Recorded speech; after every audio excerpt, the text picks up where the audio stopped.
नमस्कार, आप सभी दर्शकों का स्वागत है आपके अपने चैनल एस्ट्रो मित्रम में। इस वीडियो में दिखाई गई, उपयोग की गई अथवा प्रकाशित की गई सामग्री एस्ट्रो मित्रम के साथ पंजीकृत संबंधित लेखक ज्योतिषी से संबंधित है। इस वीडियो को केवल देखने के लिए YouTube से एक्सेस किया जा सकता है और इसे पुनः किसी भी माध्यम से प्रकाशित या वितरित करने के समस्त अधिकार एस्ट्रो मित्रम के अधीन हैं। एस्ट्रो मित्रम में आपका स्वागत है। मैं हूं ज्योतिषाचार्य आनंद। मित्रों, हम दिसंबर के माह की तुला राशि का भविष्यफल देखेंगे कि तारे सितारों ग्रहों की स्थिति क्या रहती है। इस माह दिसंबर में आपकी तुला राशि वालों का क्या क्या परेशानी, क्या क्या दिक्कतें, क्या क्या उन्नति, क्या क्या प्रगति, क्या क्या किस तरह कैसे क्या करना चाहिए। तो आइए हम सबसे पहले तुला राशि की हम बात करेंगे। तो तुला राशि की जब हम बात करेंगे तो लग्न में तुला राशि वाले मित्रों सबसे पहले वायु तत्व की राशि हवा के झोंके की तरह होती है, कभी इधर कभी उधर। इसका चिन्ह जो है तराजू है, कभी नीचे कभी ऊपर, कभी ऊपर कभी नीचे। सबसे गंदी विशेषता ये कि समाज के लिए लड़ते रहते हैं, सिद्धांतों के लिए लड़ते रहते हैं, दूसरों की गलतियाँ निकालते रहते हैं। जैसे इसमें आलोचनात्मक बहुत ज़्यादा होते हैं, आलोचना सबकी करते हैं, ये किसी को बख्शते नहीं है, तुरंत किसी की तारीफ भी और किसी की बुराई भी। ऐसे व्यक्तित्व के लोग जो हैं अपने निरंतर समाज की गतिविधियों में, क्योंकि तराजू का चिन्ह होता है कभी धर्म कभी अधर्म, कभी अधर्म कभी धर्म, क्योंकि सिद्धांतिक अति सिद्धांतिक होने के कारण धर्म के लिए, सिद्धांतों के लिए जीवन भर अपनी लड़ाई लड़ते रहते हैं और मित्रों मिलता कुछ नहीं है। तो क्या है मित्रों कि जब तक हम समर्थ सक्षम नहीं हो जाए तब तक सिद्धांत की लड़ाई मज़ा नहीं आता, क्योंकि सब आप किसी बड़े व्यक्ति पे आरोप और प्रत्यारोप लगा के कर क्या लेंगे। क्या आपने देश का भ्रष्टाचार ठीक कर दिया, क्या आपने देश की व्यवस्थाओं को ठीक कर दिया? क्योंकि मित्रों जो जब समय आएगा तभी ही काम होगा। इसलिए थोड़ा सा अपनी एनर्जी को बचा के रखें, थोड़ा अपने सिद्धांतों को अपने ऊपर लेने की कोशिश करें, दूसरों की आलोचना करना बंद कर दें, दूसरों की गलतियाँ निकालना बंद कर दें, खुद के ऊपर सिद्धांत लागू करें। मित्रों, यदि हम खुद के ऊपर सारी चीज़ें लागू कर दें तो सारी अवस्था, हम निरंतर दूसरों की गलतियां निकालते निकालते तंग हो जाते हैं। मित्रों, दूसरों को जब सुधारना है, क्योंकि मित्रों एक चीज़ प्रकृति की बहुत अच्छी बताना चाहता हूं कि हर व्यक्ति में 50% अच्छाई, 50% बुराई, 50% बुराई, 50% अच्छाई रहेगी। हर व्यक्ति यदि पूरी तरह सुधर जाएगा तो धरती स्वर्ग हो जाएगी, और स्वर्ग हो जाएगी तो भगवान की आवश्यकता नहीं होगी, और जब भगवान की आवश्यकता नहीं होगी तो पूरा संसार खत्म हो जाएगा। क्योंकि अधर्म के साथ धर्म, क्योंकि कृष्ण थे तो कंस थे, रावण थे तो राम थे। यदि कंस नहीं होते तो कृष्ण को कौन पूछता? तो नेगेटिव रात है तो दिन की उपयोगिता है, अभाव है तो भाव की शुभता है। यानी कारण क्या है कि नेगेटिविटी है तो पॉजिटिविटी है। हर जीवन में हर व्यक्ति के अंदर कुछ ना कुछ अच्छा ही रहेगी। अच्छे लोग भी रहेंगे, बुरे लोग भी रहेंगे, बुरे लोग भी रहेंगे, अच्छे लोग भी रहेंगे। लेकिन हम पूरे संसार को अच्छा बनाना चाहते हैं मित्रों। इसका मतलब हम ईश्वर की व्यवस्था को खत्म करना चाहते हैं। सबसे बड़े दुश्मन ईश्वर के, क्योंकि ईश्वर ने नेगेटिव ऊर्जा भी पैदा करी, ईश्वर ने पॉजिटिव ऊर्जा भी पैदा करी, रावण को भी पैदा करा, राम को भी पैदा करा उस शक्ति ने। तो ऐसी कंडीशन में नेगेटिविटी भी जीवन में बहुत आवश्यकता है, क्योंकि नेगेटिविटी होने के कारण हम किसी स्वच्छ समाज की कल्पना कर सकते हैं। नेगेटिविटी होने के कारण हम अच्छे संस्कारों की कल्पना कर सकते हैं। नेगेटिविटी होने के कारण हम अपने आप के अभाव के कारण हम उस लक्ष्य तक पहुंचने की कल्पना कर सकते हैं। क्योंकि यदि सब कुछ है तो हम न्यूट्रल हो जाएंगे। तो मित्रों, अभाव ही व्यक्ति को उन्नति बनाता है, संघर्ष ही व्यक्ति को प्रगतिशील बनाता है। तो अभाव जो है, आप यदि परेशान हैं, यदि सिद्धांत को लेकर, धर्म को लेकर के, तो आपके अंदर चिंतन मनन, आपकी वाइब्रेशन जो पॉजिटिव होती है वही स्वच्छ समाज का निर्माण कर सकती है। और ये तुला राशि वालों की सबसे अच्छी विशेषता है कि वो समाज को बदलने में लगे रहते हैं, व्यक्तित्व को बदलने में रहते हैं। मित्रों, सिर्फ हम समाज को 50% बदल सकते हैं, क्योंकि 49, 51, 49 का रेशो होता है। जिस दिन 49 से 2% घट करके 41 और 51 हो जाता है,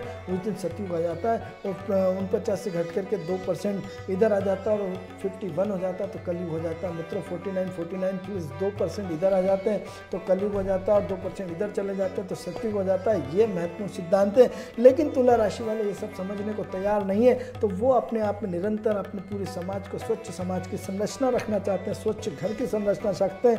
वो सबके परिवार के प्रत्येक एटीट्यूड, समाज के प्रत्येक व्यक्ति को सुधारने में लगे रहते हैं। तो ये थोड़ा सा अपने आप को सुधारिए। दूसरी बात, इस वक्त आपका केतु बैठ करके अचानक अचानक आपके कोई धन लाभ की योजना बनाता है, कोई अस्थायी संपत्ति की योजना बनाता है, कोई स्थायी रूप से प्रॉपर्टी लेने की बात करता है, कुछ ना कुछ आपकी लाइफ में चमत्कार होने वाला है। ये चमत्कार आपको अचानक प्रॉपर्टी देगा, क्योंकि केतु चौथे हाउस में बैठ करके आपको अचानक प्रॉपर्टी देने की बात करता है। तो हो सकता है आपको कभी भी किसी भी क्षण आपको इस माह हो सकता है प्रॉपर्टी के योग बने हुए, लेकिन ये सब अचानक प्रॉपर्टी के मिलने के योग बनेंगे। नंबर 2, सूर्य बुध और गुरु बैठ करके आपको धन की वर्षा करेंगे। इस माह आपको धन की प्राप्ति होगी। इस माह आपकी वाणी से आपको धन मिलेगा, आपकी वाणी से आपको प्रसिद्धि मिलेगी, आपकी वाणी से आपका यश बढ़ेगा, आपकी वाणी से आपकी कीर्ति बढ़ेगी, आपकी वाणी से आपकी प्रोग्रेस होगी। हर व्यक्ति आपकी वाणी से प्रभावित होगा, आपके वाणी से आपको नमन करेगा, आपकी वाणी से आपकी वाहवाही करेगा। आपकी वाणी के माध्यम से, यानी आपकी पूरी कर्ता धर्ता आपका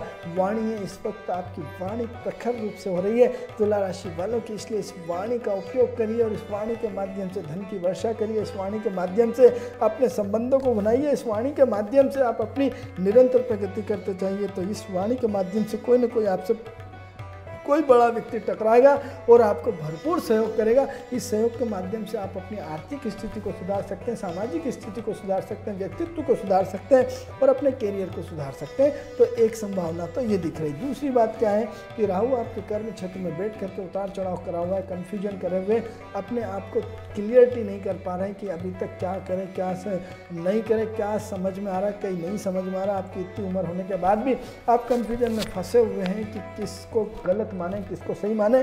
थोड़ा सा अपने आप को सोच में परिवर्तन लाए और साथ ही साथ थोड़ा सा पुराने लोगों से लगातार मीटिंग हो रही, पुराने लोगों से आपकी लगातार चर्चा होगी, पुराने लोगों से आपके वार्तालाप लगातार होने की संभावना मुझे दिखाई देती है। तो सबसे पहले मित्रों, जीवन में उन्नति करने के लिए, प्रगति करने के लिए आप अपना दान पुण्य बढ़ाएं। तो क्या दान पुण्य बढ़ाएंगे? तो सबसे पहले आप एक काम करें, एक शमी का पेड़ लगाएं। तो पेड़ लगाने से प्रकृति का संरक्षण होता है, प्रकृति हमें 100 गुना वापस लौटाती है, क्योंकि प्रेम उसमें पक्षियों का संरक्षण होता है, वायु तत्व है। इसलिए हर वायु तत्व के व्यक्ति को, तुला राशि के व्यक्ति को प्रत्येक को पेड़ लगाना चाहिए। नंबर 1 बात। दूसरी बात, यदि रोज सफ़ेद रंग का चंदन का टीका लगाएं और आपके लिए बहुत महत्वपूर्ण रहेगा। साथ ही साथ आप अपने आप को गोपाल चालीसा का नित्य प्रतिदिन या गणेश चालीसा का नित्य प्रतिदिन पाठ करेंगे, रिद्धि सिद्धि के दाता भगवान गणेश की आराधना करेंगे तो अच्छा रहेगा। एक मुट्ठी छत पे रोज चावल फेंके। दूसरा, अपने परिवार में अपनी पत्नी के साथ संबंधों को सुधारें, पत्नी को खुश रखें, पत्नी को घुमाने ले जाएं, पत्नी के साथ होटल पे जाएं, पत्नी के साथ थोड़ा सा समय व्यतीत करें। क्योंकि मित्रों, जिसकी पत्नी खुश होती है उसकी दुनिया खुश होती है, जिसकी पत्नी दुखी होती है उसकी दुनिया दुखी रहती है। इसलिए पत्नी की सेवा करें, पत्नी की गलतियां न निकालें, पत्नी पे लांछन न लगाएं, पत्नी पे आरोप प्रत्यारोप न लगाएं, पत्नी को टॉर्चर न करें, पत्नी के साथ सहयोगात्मक रूप से रहें। पत्नी आपकी बहुत अच्छी है, बहुत दैवी है, लेकिन आप पत्नी की वैल्यू नहीं करते। निरंतर आप में उतावलापन और जल्दबाजी, मंगल के नक्षत्र में होने के कारण निरंतर आप नेगेटिव गेंद फेंकते रहते हैं, निरंतर आप शब्दों पे वाण करते रहते हैं, जिसकी वजह से घर का वातावरण थोड़ा सा असंतुष्ट होने की संभावना दिखती है।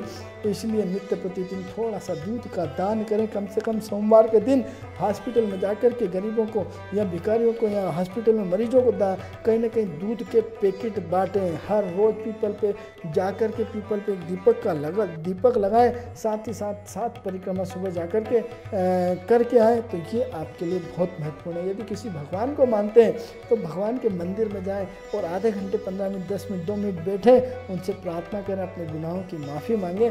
मित्रों, परिवर्तन स्वयं से शुरू होता है, शुरुआत अपने आप से होती है।